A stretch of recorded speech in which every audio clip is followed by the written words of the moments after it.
Hello, everybody. Welcome to Kicking It with the Locals. I'm your host, Jason Radcliffe, the Locals J on Twitter, Instagram, and the Discord. We're excited tonight. Here with me is our producer, John Cross. How's it going, John? Doing very well. Thank you, Jason. Super excited about our show tonight. Yeah, this is something that you and I have talked about starting back in last year, kind of the direction that we might want to take the podcast.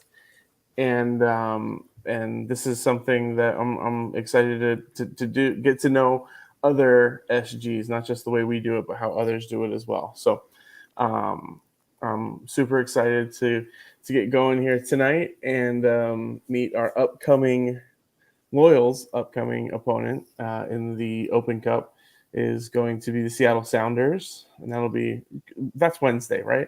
Or is it Tuesday? Wednesday, I yep. keep forgetting. Since I'm not going, it was Wednesday. So I'm excited to get to know their SG, and some of them now they're much bigger than ours. Obviously, we have a couple of SGs. They have a couple as well, and we're getting to know Gorilla FC tonight. So I'm really excited for that. All right, so I think without any further ado, let's bring Cameron on so we can get to meet him. Hey, what's up? How's it going, everybody? It's going really well. Nice to meet you, Cameron. So we're here with Cameron. Cameron, it says here, president of Gorilla FC. Correct? Cameron That's Collins? right. That's right. That's one of my various titles. But for GFC, definitely that. I'm also president of the Alliance Council, which is the Sounders fan government, which is the overall fan experience, not just the members of the SG experience. Cool. Can you So, since we've jumped into that already, I yeah, go was going ahead. to bring that up, but let's go with that a little bit because you have a unique situation in Seattle compared to most MLS teams, or frankly, compared to most teams in the US at all. For those who don't know, can you explain the Alliance Council a little bit and how that structure is really tied directly into some of the operations that happen with the Seattle Sounders? Yeah, absolutely. When Drew Carey got brought onto the ownership team of the Sounders before we started, he really liked the idea of the fans having a direct voice in what the club does. And so the Alliance Council was formed. The club handed down a charter that created the council. And anyone who's a season ticket member is a member of the Alliance. And then if you get enough votes, which is 25, you can then go ahead and get on council and be a member. And then within those ranks, we elect leadership. So council works directly with the club on all sorts of matters. Let's see if I can do it off the top of my head. We're all over the place in what we do, but everything from in-game experience to merchandising. We are one stakeholder with a very small voice in the jerseys that we create, but uh, whether it's the Bruce Lee jersey that we have right now, the Jimi Hendrix jersey we had a few years ago. We get to see those in advance, give input, give ideas, create mood boards, all sorts of stuff like that. So it's pretty cool, and have a regular uh, meeting with ownership at least once a quarter. But we're dealing with the front office on a I wouldn't say everyday basis, maybe weekly basis. So yeah, it creates a really interesting thing where we can sit there and uh, tell the club what the fans want and what the fans need, and hold them uh, honest on those things. Now, supporter groups can do that as well. Through Gorilla FC, I have my own relationship with the club that's outside of that of Alliance Council. And so Alliance Council doesn't do anything in the realm of supporter groups and vice versa.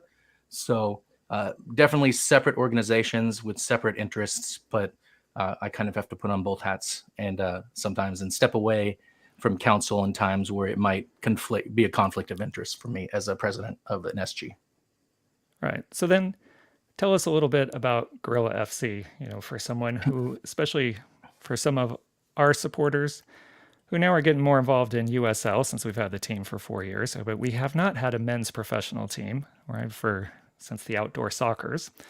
A real, I guess, one that the community was centered around. We've had a couple starts and stops in the lower divisions, but this is the first time we've had a consistent ownership group and a team where we're getting fans and support.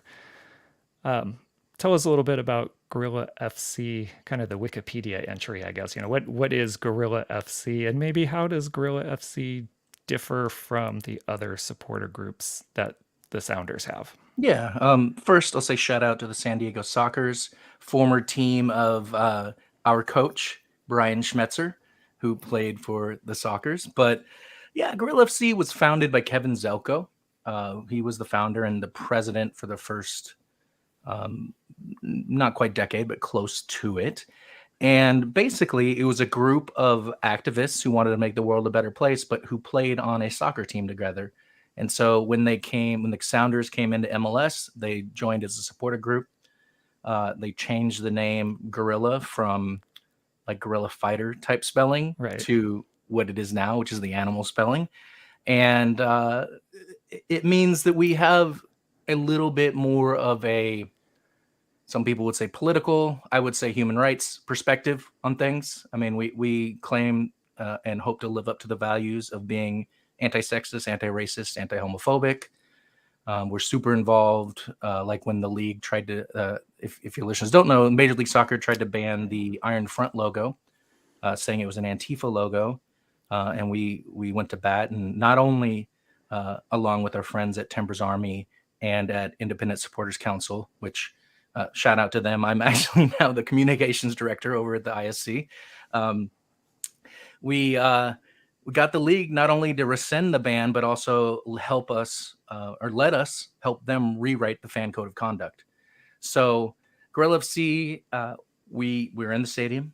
We love it, but we're not about, putting displays up. Mostly we do it occasionally, but mostly we leave that to ECS, our friends who sit next to us. And we really focus on building community through soccer and then using that power to do good in the community, whether that's been raising money for, Haiti after there was a disaster there, or, every summer we build two tiny houses for the homeless that go to homeless encampments where people then have a home to live in. And I know the last one we built, I don't know how a family of 4 can fit in one of these little houses, but they had shelter and it helped them on their way to finding their feet and getting permanent housing. So Right. we're grateful to have that opportunity to serve our community and hope to continue to do so. It's a little tough during COVID, but now that we've, I'll say, pulled out of a lot of the restrictions that were around that. I'm immunocompromised, so I really took a step back during that time. But now we can hopefully, with caution, go forth in the world and do more good. Right. Good. Jason, do you have anything? Yeah, no, I love that. Interesting that there's so many different ways that these groups start, but that yours started through activism and through off the field, and then came together, as opposed to maybe a group of fans at the game saying, "Hey, let's do something." It kind of started from the outside. Were you a part of that, or when did you come in? I wasn't a member until the third year. So that would have been 2011. And then really 2010 is when I started hanging out with Gorilla FC. My friend Sam Chesno knew Kevin and was involved with GFC. And then we both came in and we actually formed a subgroup that was going to be focused on music charities and promoting the music needs in our community. But we got so involved that we ended up just getting pulled up into the leadership of Gorilla FC and being able to do what we needed to do there. So I've been everything from media director and match day coordinator to vice president and president, and now I think I do all those things. That's the way it works in the SG, right? And there is that pull, that I had the same thing. I was not a day one guy, but I kind of came in and said, "Hey, I want to."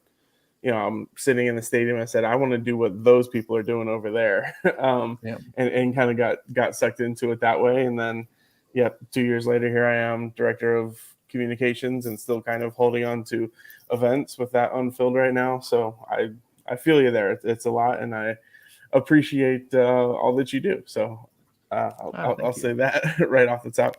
And it seems like you got a lot going on with the ISC too.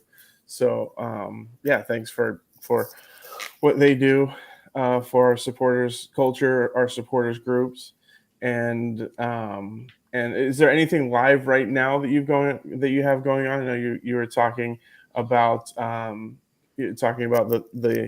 charitable things you do. Anything we could be aware of or point people to right now? Nothing right at the moment. I would Okay. say through ISC, actually, stay tuned. We're going to, I don't know how. We're already near the end of April, but we're getting closer, and we're going to start doing a bunch of stuff, getting ready for different clubs' pride raisers that they have going through on, and want to be able to document and share that with everyone. So definitely keep an eye out for that with ISC. And Gorilla, I'm sure, will be involved in lots of different things in Seattle around Pride. We usually march in the Pride Parade with the Sounders. So don't have anything planned right now. We're kind of still, I don't know how it went down there, but we're still coming out of COVID, still needing to rebuild our volunteer base and kind of get stuff going. The one big thing that I think we're going to do this year, it will depend on some political stuff and how COVID's going in country, but a couple years ago, we committed to building a soccer field in Rankit, Haiti, and it's they through a nonprofit called 100 for Haiti, which full disclosure, I am the vice president of, so I was not involved in that vote, but Rankit had asked that their soccer field be refinished because it's the center of their town, and we agreed to raise the funds to do that, but because of COVID, and then their president was assassinated in Haiti, and Pretty tumultuous down there, yeah. So it's been a little wild. So we haven't been able to move forward with that, but we're hoping to, in some fashion or another, pull that. So keep an eye out for that. That will probably be launched in the next few months if we can get it done this year, depending on the political situation. Yeah, I love that, and I love, like you said, somehow we're at the end of April here, and kind of the second Open Cup match is usually means we're about able to breathe again after this first month or so, and we'll be turning our eyes toward Pride Raiser 2. Generally, we do that with between all of our SGs, ourselves, the Chavos, and Rainbow Loyals. And so, we're turning our eyes toward that too.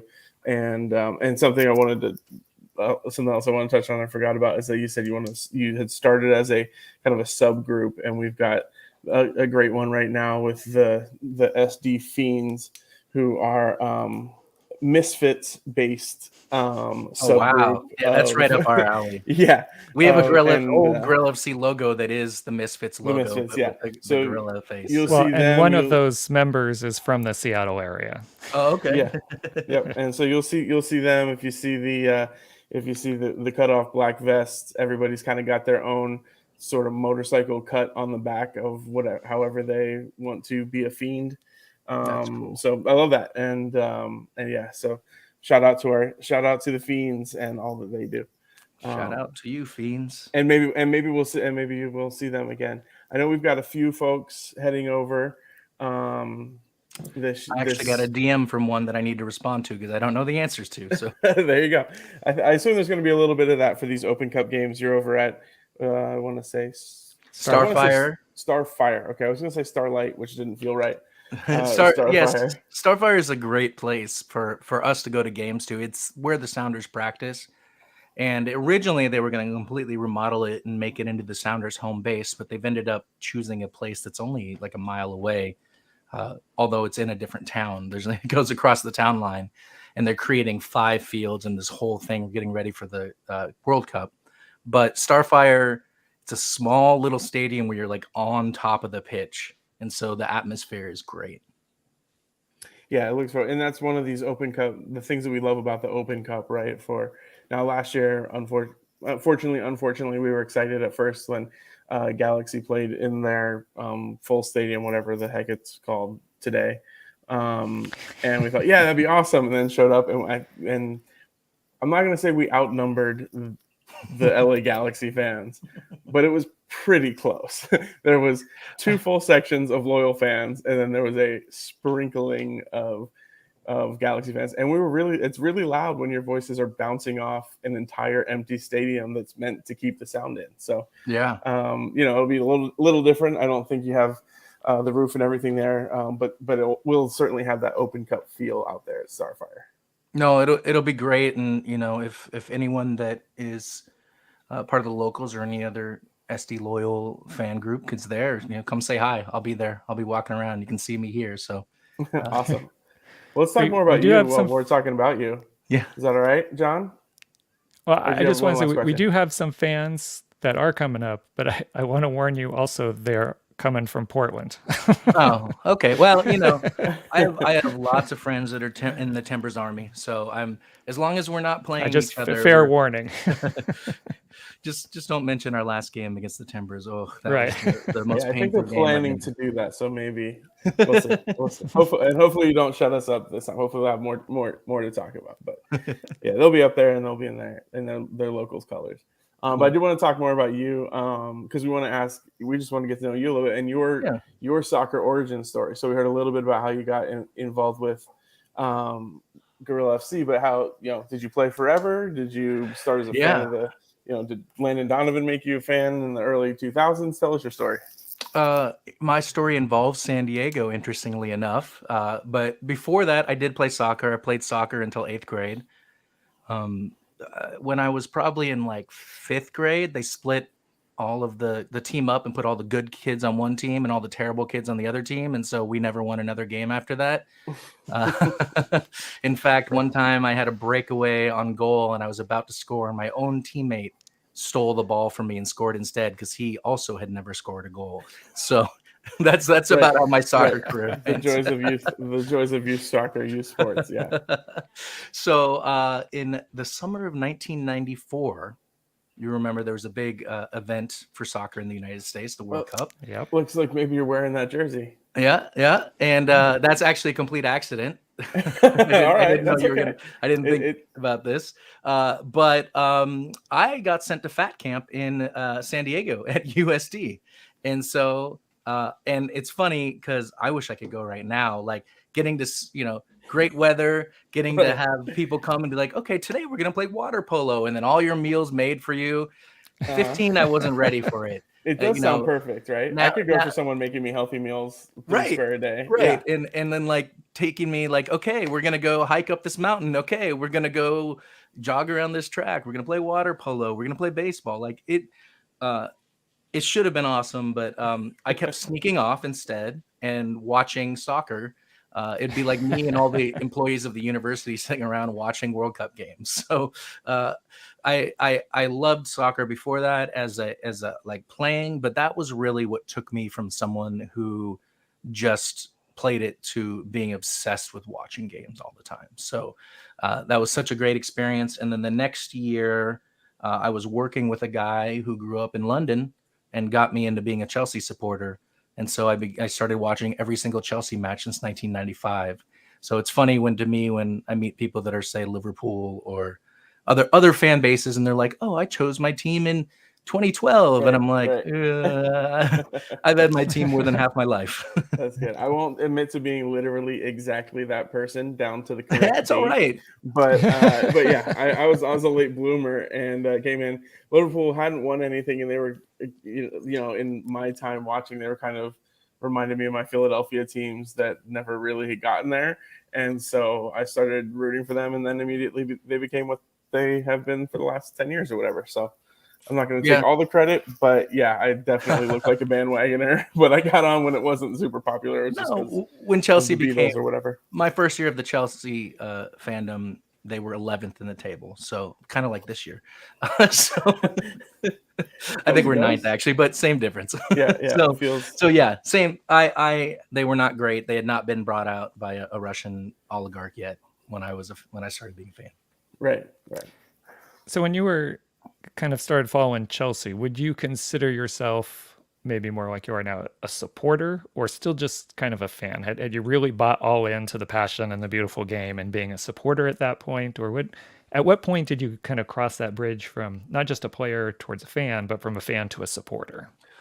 I mean, more or less, I would say I'm a supporter. I watched every match that I could. I owned jerseys and had scarves and stuff like that. But I didn't have anyone other than my friend who was there. I moved away to college eventually, and I had no connection with another Chelsea supporter, and so it was just me. So there was no organized nature. So it really depends on you define supporter. I was a super fan, we'll say.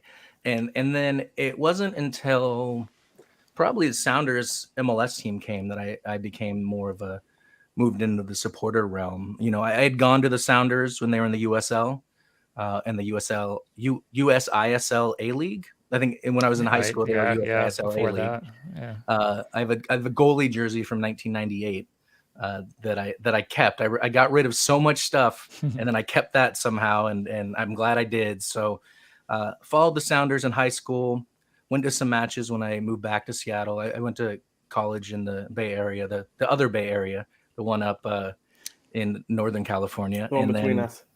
yeah, and then moved back home to Seattle, and so I caught some matches, but I wasn't. It's hard when you live in a major league sports city with a lot of teams and limited time. I don't know how especially we've just added the Kraken NHL team, and then we're gonna have the Sonics back soon. So between the Storm, the Rain, the Sounders, the Seahawks, the Mariners, the Kraken, the Supersonics. We have a professional rugby team. We're about to get a professional cricket team. I'm probably missing another one. That's 9 professional teams. That's a good one. If you're bringing up the Sounders, looking through your Twitter profile, it's on there. You got Sonics Gate on there. We are in the middle of the NBA playoffs here. So tell me about how the Sonics affected you and where we are with that right now.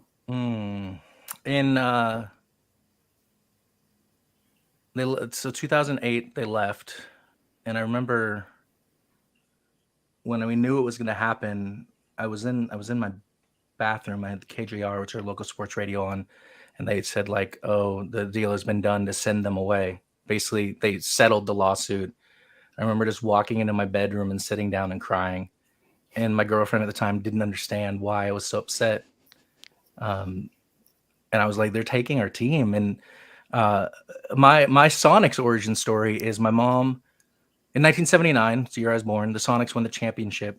My mom was pregnant with me and went to the parade in like June 6th. And then I was born June 27th. I was supposed to be born in September. I came 9 weeks early because I was so excited that the Sonics won the championship. And I was like, I need to get out here into this world full of champions. Of course, we didn't win another championship until 2000 when the Storm won their first WNBA championship. So I had to wait a while. But we know how that feels. Yeah, but I was a huge Sonics fan. I was I think 16 or 17 when they played Michael Jordan and the Bulls in the finals. And so it hurt to have them gone. And through the hip hop scene, I actually got connected with Adam, who's one of the producers, Adam Brown, one of the producers of Sonics Gate, and that's kind of how I came into it. And I was their lawyer. But I was so involved with the process, I became one of the associate producers on the project as well. And that actually started my film career, which now is 90% of what I do is film stuff, which is interesting. But Sonics left us, and the hope is they will be back. We were thinking it was going to be 2024 originally. Now I'm thinking 2026. They have to build a stadium in Vegas and then get everything in line here. I currently work for the Seattle Superhawks, which is a minor league basketball team in the TBL. And TBL it's like there's the NBA, there's the G League, and then TBL is right below that. It's the basketball league, right? Yeah. So we are currently 11-1, I think, in first place in the West, and first Seattle pro basketball team that's been here for a while for men. And we're hoping to bring men's championship basketball back to Seattle. Of course, we have the Storm, who win championships all the time and are awesome. Yeah. That's and a great history too in Seattle of women's sports, right? Yes, absolutely. And so I think we had the whole lower bowl for the Rain opener the other day filled at Lumen Field, where both the Sounders and the Seahawks play, and really try to support our team. Sadly, for a little while, the Rain moved to Tacoma, but we have them back in Seattle now. Right, back where they belong. Yeah, which is good. Glad they got that worked out. Great. So, we'll switch. So, if for those of you who hadn't heard of Sonics Gate, check out that project. Sonicsgate.org. You can see the full length version. It's a 2-hour film that originally it was 3 hours, so we cut to 2, and then we recut it when CNBC licensed it down to an hour, 44 minutes, I think, so it would fit in that hour time slot. And then you can see it in ESPN Classics. I think currently owns the rights to it, but it's a fun film. I've seen it too many times. I will stick around for the first part, which is the Sonic's history, and then I will leave because I do not want to watch anything about them being taken away. Right. We have obviously some sore hearts still from losing our C words as they moved up north. Yeah. And left us with nothing and kind of caused a split and a divide. But triumphantly, you've got the Sonics back. Hopefully, I mean, nothing's finished. We're not signed. But it's looking that way, especially with how successful the Kraken have been, and we have an arena built, and there you go. It's looking good. So I think within 3 years, we'll have them back. So hopefully we'll see a follow up to that will be as triumphant as Save the Crew was. I forget the name of that documentary, John. But let's see. Can we bring the Clippers back to San Diego too? Would that make sense? We take the Clippers, and it's. I don't want to speak for all of San Diego because I am a transplant, like 95% of us are. So I'll let John do the talking. I know John's been more soccer focused his entire life in San Diego. And I don't know that he even watched American football before. I did. If those other guys took off and broke everybody's hearts. But yeah, it's supporting, we're focused on supporting local soccer here. And it's just kind of supporting the people who want to be here, right? The teams who want to be here, the teams who are involved in the community, and not just in it to make a buck. So, for now, that is the loyal, and that's why we've poured so much time and energy into this club, because that's, they recognize our localness and they listen, which is a nice thing that you can have it at the USL level. So for us, that's part of what it means to be a local, is to find somebody who, shares your values and things like that. So. Yeah. Question real quick about the loyal, because I just learned this because, I've followed I won't say I follow on a game to game basis, but with Landon having been involved and followed it, I did not realize that DeAndre Yedlin is part owner of the team, former Seattle Supersonic. Seattle. I was going to ask you about that a little later because that's an interesting connection he's a Seattle together. Guy. He went to O'Day High School, right, not very far from me where I am now, and wow, I didn't know that. That's so cool. Yeah. So he is now. He's not involved. He's more of an investor, but he's somebody that we, in times like this, proudly say yes. And every December say, hey, is he down to USL level yet? Is he coming through? Does he want to retire to San Diego? Or so we'll see. I think he's doing well in Miami right now. Maybe someday, it's here for him. But yes, DeAndre Yedlin is maybe this is the DeAndre Yedlin, the Lamar Hunt DeAndre Yedlin Open Cup for us. So and DeAndre, I know you're watching. I just wanted to say how much we love shout out to you, DeAndre. as an owner of the team, I'm sure you're watching our podcast.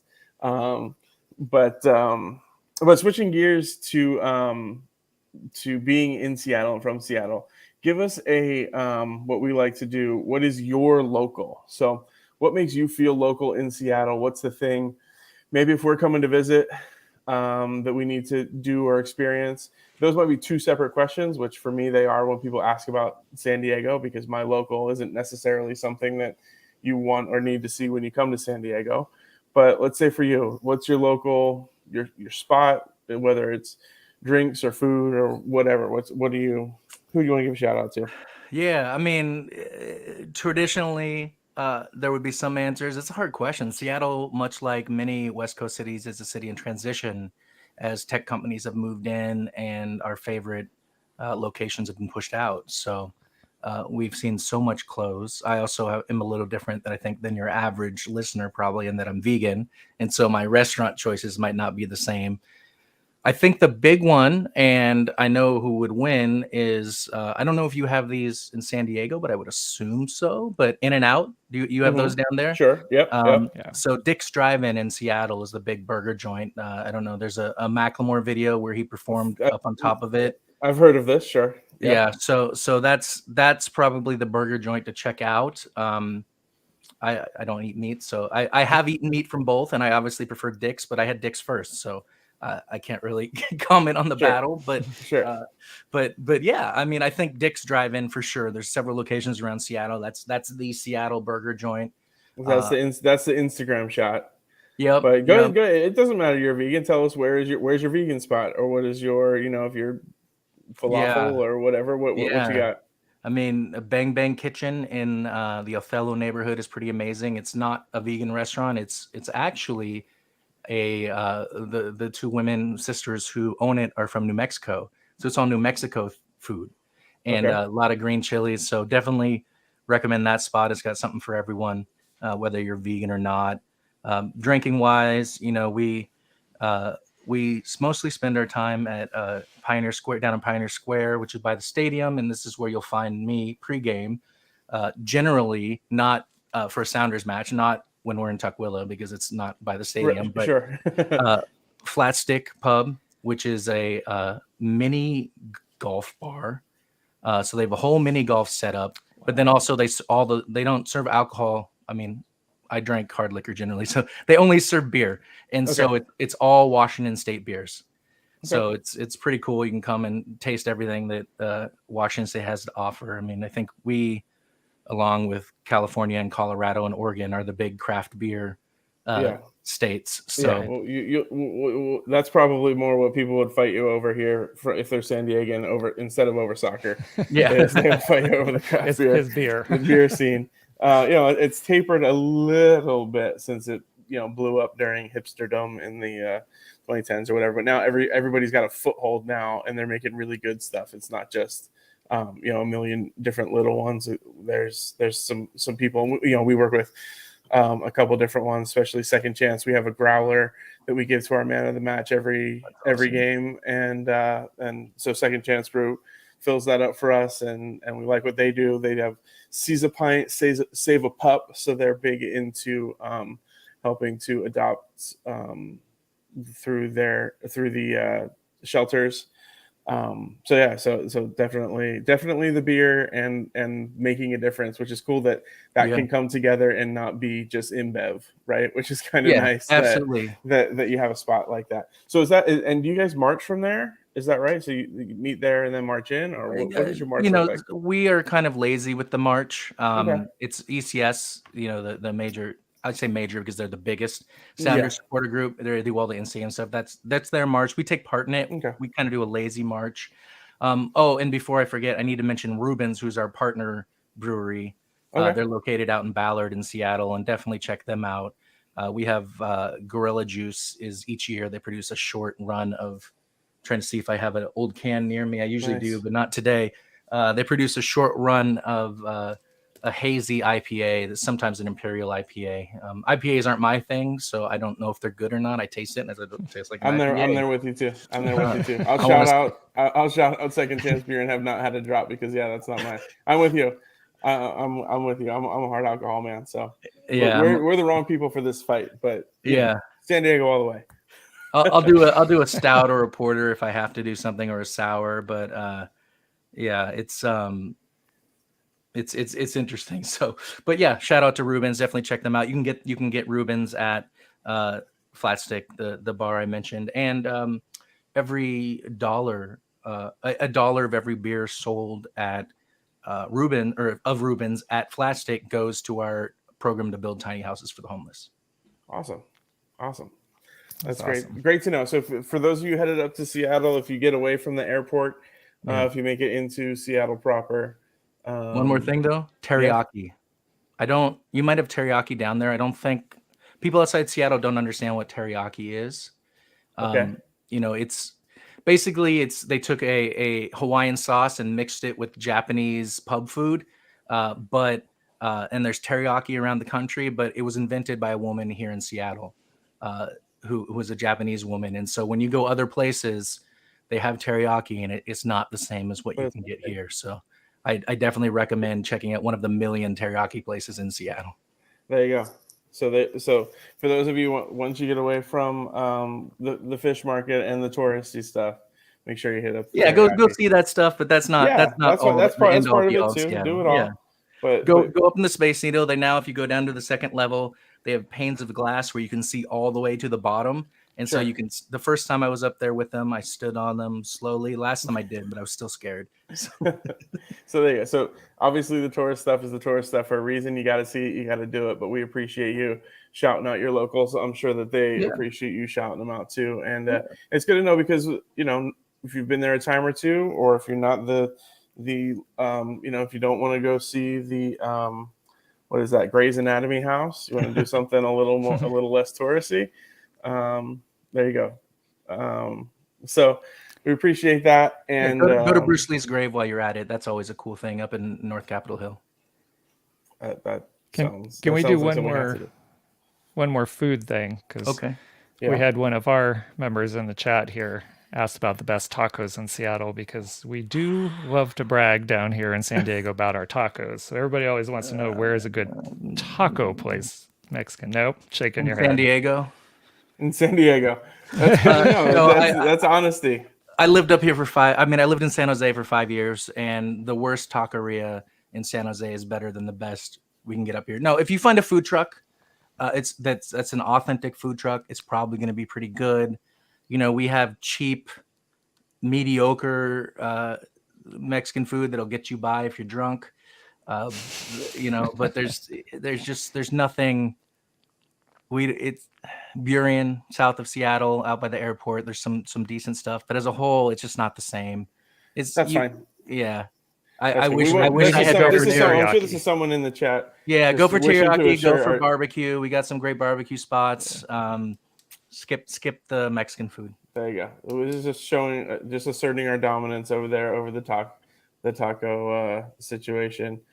So skip it. If you ever come to San Diego, we also have not tacos, which are not tacos, but barely tacos. So that's a fun thing you can do if you come down here. Otherwise, every taco shop that you see is worth stopping in. But if you're in Seattle, hit up the teriyaki. Wait till you're back in San Diego for the Mexican. Yep. It's better coming back home to that anyway. Yeah. John, you have any questions? Want to steer us in a new direction? Where are we going? As we're kind of, you know, winding down here, since we do have the match coming up and it is at Starfire and we do have some people coming out there, besides it being a good venue to see a game, is there anything people should know about going there their first time to Starfire to help them, to avoid? Any tips or tricks? I mean, there's beer gardens there, so you're going to be able to get your beer inside. There's usually one food truck and a concession stand, and then there's a pizza place, assuming it's open, upstairs outside the venue. So you can get pizza and beer outside. You can get something inside, and then the concession stand has, you know, popcorn and hot dogs and whatever. It's very small, like minor league baseball concession stand type place, right. Or minor league basketball. It's like the one we use for the team I work for. So if you're hungry and don't want to wait in lines, I recommend eating before you get there. But otherwise, there could be some food for you. If you have food restrictions like I do, I eat French fries generally when I go there. If I haven't eaten beforehand, there's parking there. So on site, they charge you, I want to say like $5. So you be sure to, I think they take cards now, but be sure to be ready for that, because you're not going to want to. It's like this kind of campus on Green River, in the middle of nowhere. So you can park and walk in, but you'd have to know where to park. So the easiest thing is just pay the $5 and park there.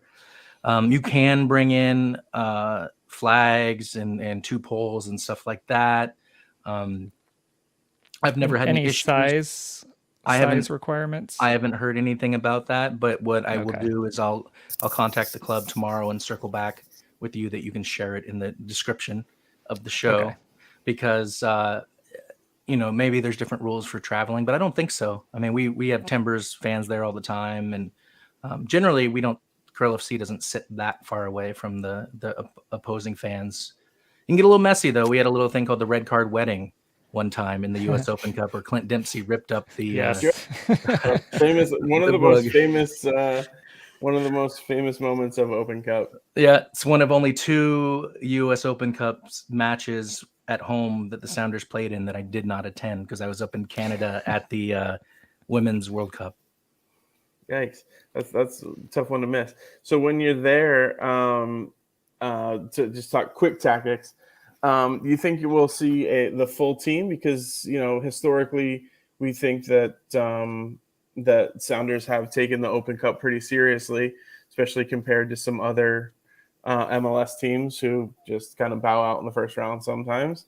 Do you think you'll see a pretty strong squad this week?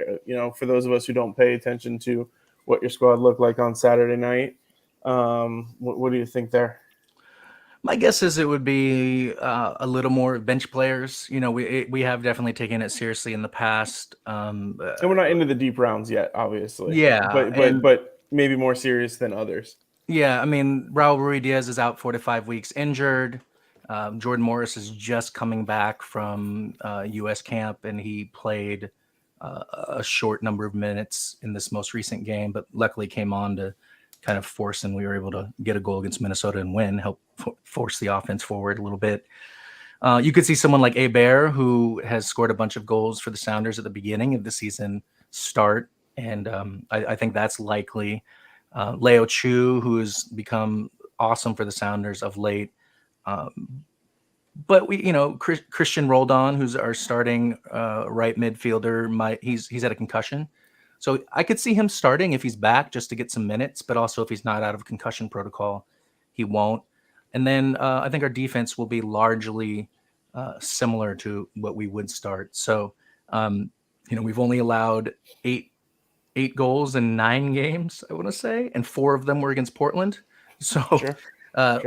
we're hard to score on unless we fall apart against our rivals in the most embarrassing game in history. Right. And but yeah, I mean, I think we have some really great young players, homegrown players that have come up. And there was a game 2 years ago against Austin where we had to start 6 of them, and we won. So I think you'll get to see some super young talent from the Sounders come up, whether it's Ethan Doubleair or they've been playing down at Tacoma Defiance and then on the bench for the Sounders. Okay.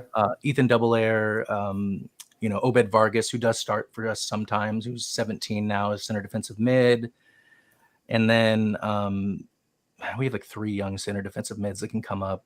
And Dylan Tevez, who's I think 22, out of University of Washington. So you could still see a mix of, I think, a few of our starters, but mainly it's going to be those younger players who need the minutes and some backups with our good players, starting players on the bench in case we need to worry about getting beat.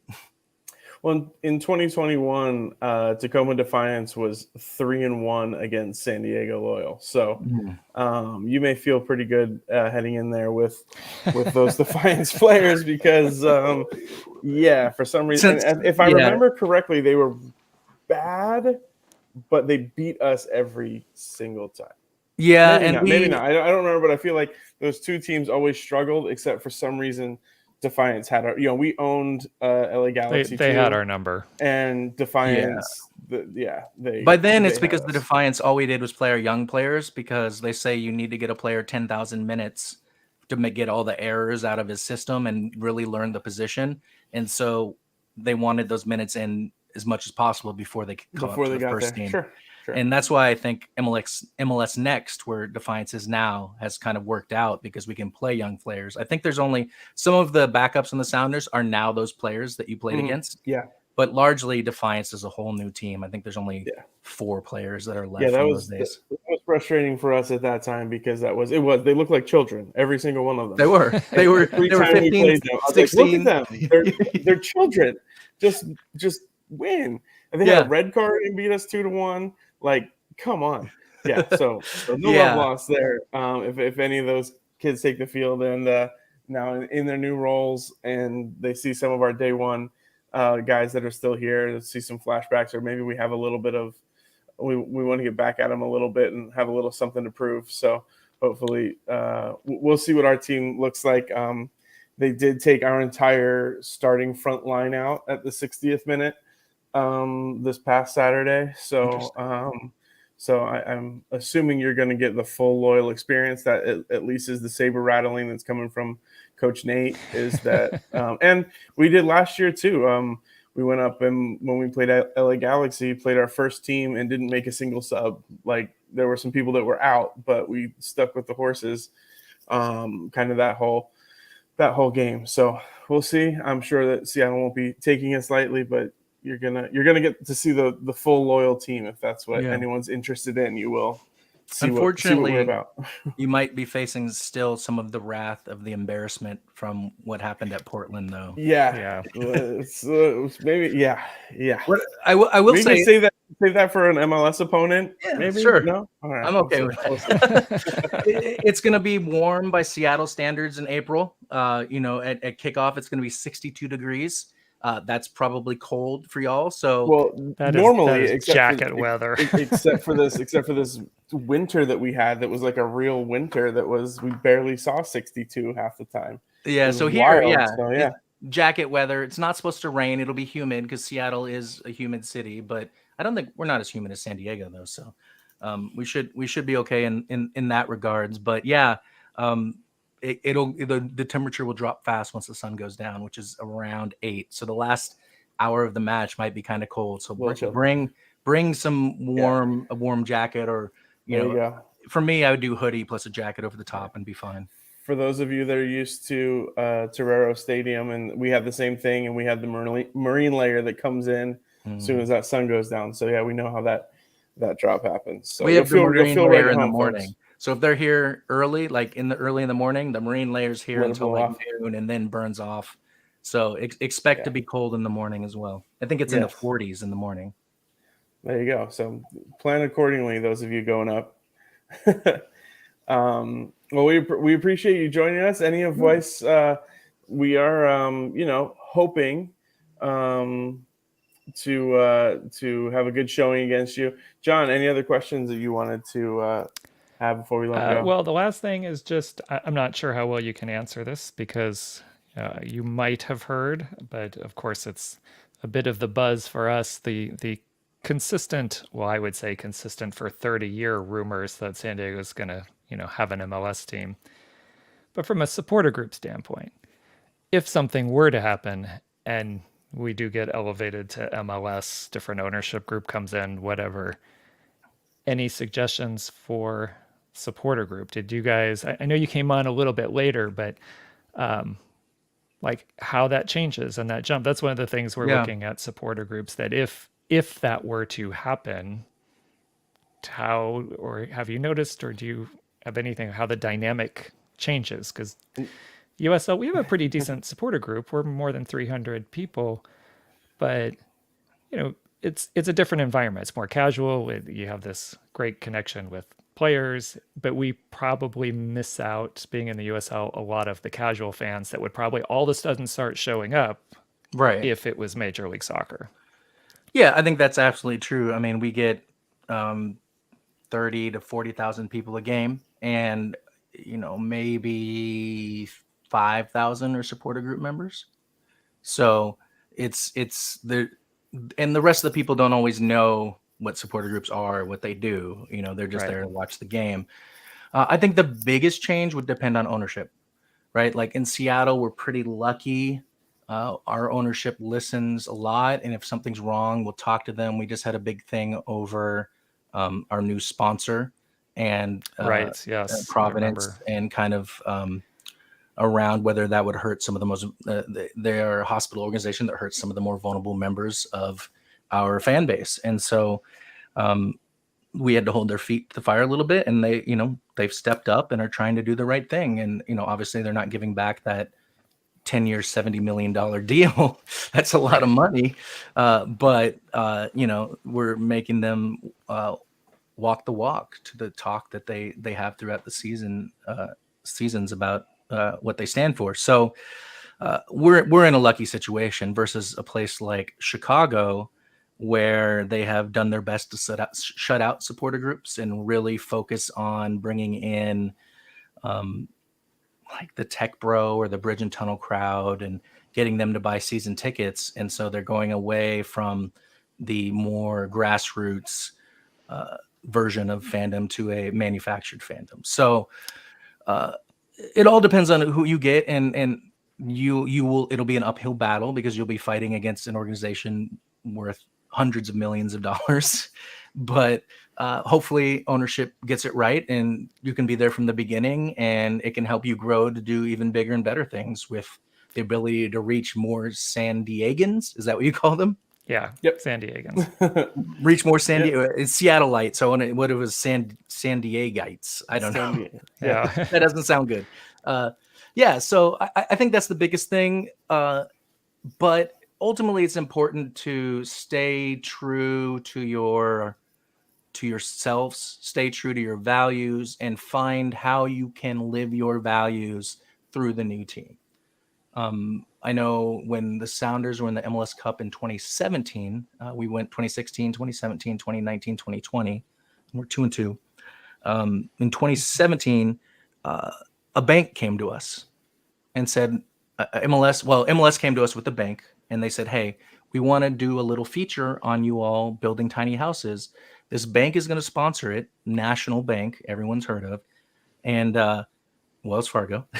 And they'll give you enough money to build a second tiny home instead of just one. Because we originally just did one. And we said, we're not into corporate sponsorship, but in this instance, this is huge for us because we can impact more lives in a positive way. And so we did it. And when it aired, we got people tweeting at us hate, being like, you sold out, you did. And it's like, right.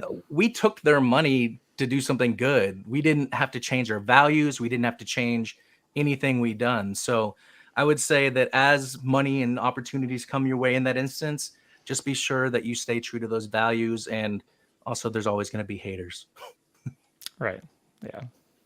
Those we've seen. Oh yeah, they're everywhere. No fault of our own, and some fault of our own, and some things that have been, figuring it all out. So the other thing I'll say is, as best you can, and I think there's been a little,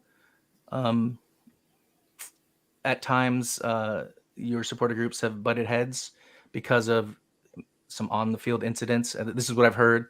But as best you can, try to keep open communication with other supporter groups. And you may not agree on how or why you're going to support and which ways you're going to support, but respect each other and, allow room for them to do what they're going to do while you do what you do. Yeah, we had that. We're close with our Chavos friends, and but last year was a little bit of a tough time for us. There was things going on that we all had different. I mean, each individual person had a different response, to what should be done and what needed to be done and what we this and that, and then between everybody's kind of trying to pull the same way, but everyone has their own convictions. And that is something that is still in our minds, as far as you're saying, fighting the fight and know when to push, know when to hold the feet to the fire of the organization, and be ready for that. So yeah, something that we maybe weren't as prepared for because we were living in a happy rainbow land. And then one day it got real cloudy, and we did not have welcome our umbrellas. To Seattle. Yeah, we weren't People quite. think it rains here. No, it's just cloudy all the time. Yeah. Plenty of places get more than rain than us, but we have 200 days a year of clouds. So you can come experience. You will experience our lifestyle metaphorically. There you go. And now the sun is out here for some reason. It seems that we've left winter behind. So for those of you who miss it, remember Wednesday, you can head up to Seattle, watch some soccer, get some clouds in, and it should feel be like streaming it's winter again. Right? I think only 2 of the games I've heard. The Sacramento game. I guess it's a big one. So we got. I think this one is streaming on YouTube. Bleacher Report. Yeah, good, because so we will be watching. But for those of you listening, there is a watch party at Fair Play that is Loyal and Locals approved. So awesome. We'll see you out at Fair Play, and we'll all get together. For those of us who aren't going to Seattle, we'll see you at our one of our local spots. Fair Play has kind of filled a void of a bigger soccer specific venue, or soccer forward venue. I guess it's not specific. They'll still throw the Padres on, but They've always got Loyal and Wave games on. They're working with us as SGs too. So shout out to Adam and everybody at that group. We appreciate that, and we'll see you Wednesday. We'll see you Wednesday. I don't think we have any more chat questions or comments here that we need to jump into. So I appreciate you coming on, Cameron. Yeah, of course. And, I'm happy to be here. If anyone wants to keep in touch with me or in any way, find out more information about the game coming up here on Wednesday, my Twitter and Instagram are both at Legal Minded Punk, all one word. And you can tweet or you can also email me at Cameron at CAMERON, as it says on the screen, at GorillaFC.com. And I will do my best to get you whatever information you need. All right. Well, we appreciate you coming on and telling us a little bit more about you guys. Something that I'm just myself getting used to all of the different SGs. I'm sure you know a lot through ISC, but it's great to meet you, and thanks for coming on. And hopefully you see some people up there wearing local scarves and can say what's up. Yep. If you see me, say hi, and I'll do the same. Thanks for having me on. It was a blast. All right. I appreciate it. Be well, be good, and we'll see you up there. All right. Bye. Bye.